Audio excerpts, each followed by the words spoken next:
حضرت عثمان ابن مظعون رضی اللہ تعالیٰ عنہ ایک مشہور صحابی ہیں، مہاجر صحابی ہیں، اور ان خوش نصیب صحابہ کرام میں سے ہیں کہ جن کو رسول کریم صلی اللہ علیہ وسلم نے اپنا بھائی فرمایا، یعنی ان سے محبت کی بنا پر۔ جب وہ ہجرت کر کے مدینہ منورہ آئے تو ان کا حضور نے بھائی چارہ کرا دیا تھا ایک انصاری خاندان سے۔ آپ کو یاد ہوگا، پتہ ہوگا کہ مہاجرین تو لٹے پیٹے آ رہے تھے مدینہ منورہ سے، ان کے اپنا کوئی ذریعہ معاش بھی نہیں تھا، ان کے گھر بھی نہیں تھے، آباد کاری کا بھی مسئلہ تھا۔ تو نبی کریم صلی اللہ علیہ وسلم نے ہر مہاجر کی دوسرے کسی انصاری سے مواخات بھائی چارہ بنا دیا تھا کہ یہ آپس میں بھائی ہیں، تو وہ ان کے گھر میں رہتے تھے۔ اور وہ انصار نے بھی غیر معمولی ایثار کا معاملہ فرمایا تھا صحابہ کرام کے لیے۔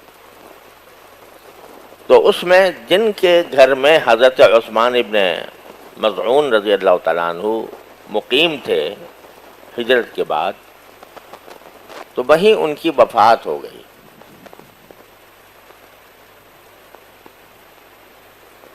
جب رسول کریم صلی اللہ علیہ وسلم کو خبر ملی تو آپ ان کے گھر پر پہنچے، تو ان کی جو ایک طرح سے بہن تھی، یعنی جو اس بھائی چارے کی وجہ سے جو بہن بنی تھی، تو وہ ان کے منہ سے نکلا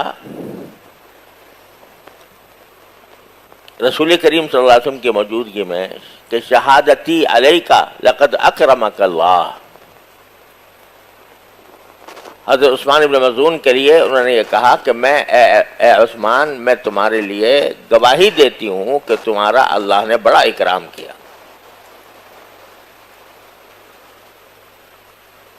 تو رسول کریم صلی اللہ علیہ وسلم نے سنا۔ آپ جانتے تھے حضرت عثمان ابن مظعون کو رضی اللہ تعالیٰ عنہ، محبت بھی بہت تھی اور ان کے نیک اعمال بھی سامنے تھے، لیکن جب اس خاتون نے یہ کہا کہ میں گواہی دیتی ہوں کہ اللہ نے تمہارا بڑا اکرام کیا، تو رسول کریم صلی اللہ علیہ وسلم پر ما یدری کی، تمہیں کیا پتا؟ یہ تم اتنے جزم اور یقین کے ساتھ کہہ رہی ہو کہ اللہ نے اکرام کیا، تو کیا پتا تمہیں؟ کس طرح پتا چلا؟ تو انہوں نے کہا یا رسول اللہ، اگر اللہ تعالیٰ عثمان جیسے آدمی کا اکرام نہیں کریں گے تو پھر کس کا کریں گے دنیا میں؟ مطلب ان کے جو حالات ہیں، ان کی جو زندگی ہے، ان کی جو نیکیاں ہیں، وہ ہمارے آنکھوں کے سامنے ہیں۔ اگر ان کا اکرام نہ کیا اللہ نے، ان کو جنت پہ نہ بھیجا، تو پھر کس کو بھیجیں گے؟ یہ کہا تو رسول کریم صلی اللہ علیہ وسلم نے ارشاد فرمایا کہ میں عثمان بن مظعون کے لیے یقیناً اچھی امید رکھتا ہوں کہ اللہ تعالیٰ ان کے ساتھ اچھا معاملہ فرمائیں گے، لیکن مجھے یقین کے ساتھ کسی کے بارے میں پتہ نہیں ہے کہ اس کے ساتھ آخرت میں کیا ہوگا، اور میں اپنے بارے میں بھی، جبکہ میں اللہ کا رسول ہوں، یقین کے ساتھ نہیں کہہ سکتا کہ میرے ساتھ کیا ہونے والا ہے۔ اب اندازہ کیجئے، میں اللہ کا رسول ہوں، اس کے باوجود میں یقین کے ساتھ نہیں کہہ سکتا کہ میرے ساتھ کیا ہونے والا ہے۔ یعنی وہ آخرت کا جو عالم ہے، وہ جب تک انسان دنیا میں ہے اس سے اس طرح پوشیدہ رکھا گیا ہے کہ کسی کو بھی یقین کے ساتھ دوسرے کے بارے میں کوئی تبصرہ کرنا ممکن نہیں۔ اب یہ جو فرمایا کہ میں اپنے بارے میں نہیں جانتا کہ میرے ساتھ کیا معاملہ ہوگا، حالانکہ قرآن نے جگہ جگہ آپ کی تعریف فرمائی، آپ کا اکرام فرمایا، آپ کو خوشخبریاں دیں، ایک جگہ نہیں، 10 جگہ۔ لیکن سرکار دو عالم صلی اللہ علیہ وسلم نے یہ فرمایا کہ مجھے پتہ نہیں ہے، اس لیے کہ تفصیلات کا پتہ نہیں ہے۔ یہ تو اللہ تعالیٰ نے کہہ دیا کہ بھئی ہم نے تمہارے اگلے پچھلے سب معاف کر دیے، اور امید بھی ہے، آپ سے زیادہ کس کو امید ہوگی؟ لیکن یہ بتلایا کہ یقین کے ساتھ کسی کے بارے میں کہنا یہ جنتی ہے، یہ جہنمی ہے، یہ کسی انسان کا کام نہیں ہے۔ تو اب عثمان بن مظعون رضی اللہ تعالیٰ عنہ جیسا انسان، جنہوں نے گناہ سے بچنے کی خاطر رسول کریم صلی اللہ علیہ وسلم سے اجازت مانگی تھی کہ میں اپنے آپ کو عبادت کے لیے بالکل فارغ کرنا چاہتا ہوں، اور تاکہ مجھے کوئی نفسانی خواہش بھی مجھے پریشان نہ کرے، تو اگر آپ اجازت دے دیں تو میں اپنے آپ کو خصی کر کے نامرد بنا لوں،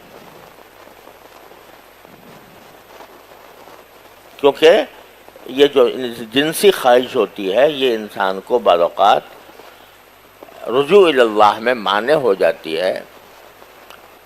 یہ اجازت مانگی تھی رسول کریم صلی اللہ علیہ وسلم سے، یعنی مقصد یہ تھا کہ میں ساری زندگی میرا خیال، میرا دھیان، میرا عمل صرف اللہ تعالیٰ کی رضا میں ہو جائے، اور یہ جو دنیا کی خواہشات ہوتی ہیں میرے راستے سے ہٹ جائیں۔ سرکار دو عالم صلی اللہ علیہ وسلم فرمایا اجازت نہیں دی، فرمایا نہیں، یہ کوئی جائز نہیں ہے۔ اگر جن سے خواہش زیادہ پریشان کرے اور حالات میسر نہ ہوں تو فرمایا پھر روزے رکھا کرو۔ تو ان الصوم، روزہ جو ہے جب کثرت سے روزے رکھے جائیں تو یہ جنسی خواہش کو مزمحل کر دیتے ہیں۔ بات کہنے کا یہ تھا کہ عثمان ابن مظعون رضی اللہ تعالیٰ عنہ جیسے صحابی، ان کے بارے میں بھی جب یہ کہا گیا کہ ان کو اللہ نے ان کا اکرام کیا، گواہی دے کر کہا گیا، تو آپ نے منع کر دیا کہ پتہ نہیں کیا ہونا ہے۔ اور جس طرح وہاں منع کیا، اگر کسی شخص کو آپ برا سمجھتے ہو اور اس کے کام تمہیں اچھے نہیں لگتے تو اس کے بارے میں بھی خوب سمجھ لو کہ پتہ نہیں جب آخرت پہنچے گا تو یہ کہاں دوڑا دوڑا جا رہا ہوگا اور میں پیچھے سے دیکھ رہا ہوں گا اس کو۔ عسیٰ ان یکونوا خیرا منہم، یاد دلا دیا، ایک مرتبہ نہیں، دو مرتبہ، مردوں کو الگ، عورتوں کو الگ، کہ عورتوں تم بھی یہ نہ سمجھنا کہ تم فلاں عورت سے بہتر ہو اور وہ تم سے بدتر ہے، اور اس کی وجہ سے اس کا مذاق نہ اڑانا۔ کیوں؟ اس لیے کہ کچھ پتہ نہیں کہ وہ تم سے بہتر ہے یا تم اس سے بہتر ہو۔ عسیٰ ان یکن خیرا منہم، کچھ بعید نہیں ہے کہ وہ تم سے زیادہ بہتر ہوں اپنے انجام کے اعتبار سے، اللہ تعالیٰ کے ہاں قرب کے اعتبار سے۔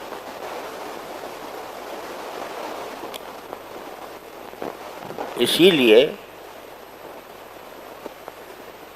حضرت حکیم الامت قدس اللہ تعالیٰ سرہ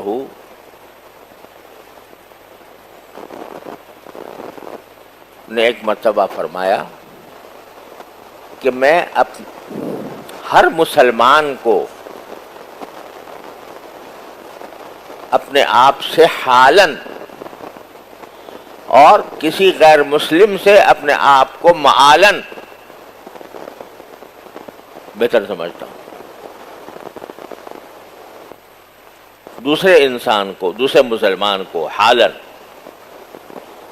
اور غیر مسلم کو معالاً اپنے سے بہتر سمجھتا ہوں۔ کیا معنی؟ کہ ایک آدمی جا رہا ہے، عام مسلمان ہے بیچارہ، نہ کوئی دیکھنے میں بزرگ نظر آتا ہے، نہ کوئی متقی نظر آتا ہے، نہ کوئی عالم نظر آتا ہے، تو اس سے میں اپنے آپ کو افضل یا برتر نہیں سمجھتا، بلکہ اس سے اپنے آپ کو کمتر سمجھتا ہوں۔ کیوں؟ اس لیے کہ اس کی خرابیاں تو میرے علم میں ہیں نہیں پوری طرح، ساری خرابیاں میری اپنی خرابیاں مجھے علم ہے، میرے علم میں ہے۔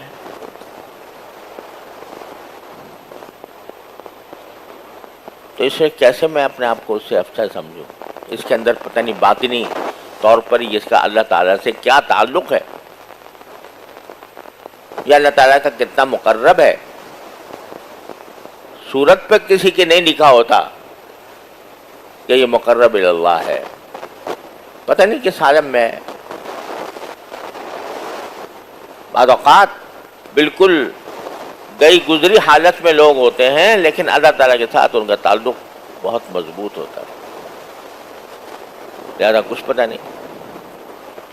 اور کافر سے معالن کہ ایک آدمی کافر ہے، اس سے کفر سے نفرت ہے، اس کے اداؤں سے نفرت ہے، لیکن اس کی ذات کے بارے میں نہیں میں کہہ سکتا کہ جہنم میں جائے گی یا جنت میں جائے گی،